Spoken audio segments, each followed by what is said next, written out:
चैत में गेहूँ के कटनिया हो पियवा गइल काला कतावा।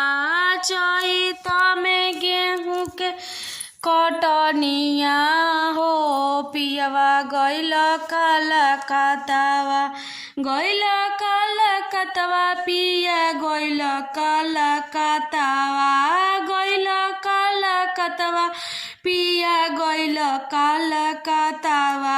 चैत में गेहूँ के कटनिया हो पियवा गइल काला कतावा।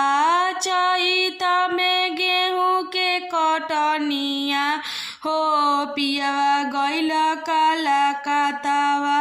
घरवा जे रहता पिया गेहूँ कटवई त घरवा जे रहता पिया गेहूँ कटवई त संगे संगे बोझा बनवई त हो सैया गइल काला कतावा। संगे संगे बोझा बनवई त हो सैया गइल काला कतावा। घरवा जे रहता पिया जेवाना बनैती। घरवा जे रहता पिया जेवाना बनैती।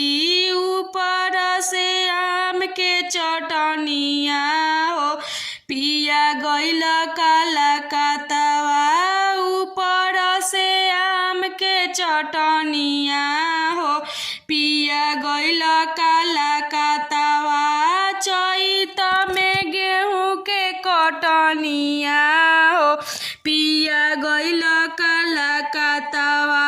चैत में गेहूँ के कटनिया हो पिया गइल काला कतावा। घरवा जे रहता पिया से जिया डसैती। घरवा जे रहता पिया से जिया डसैती। रसे रसे बेनिया डोलैती हो पिया गइल काला कतावा।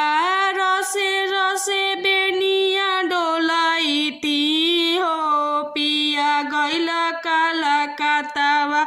चैत में गेहूँ के कटनिया हो पिया गइल काला कतावा।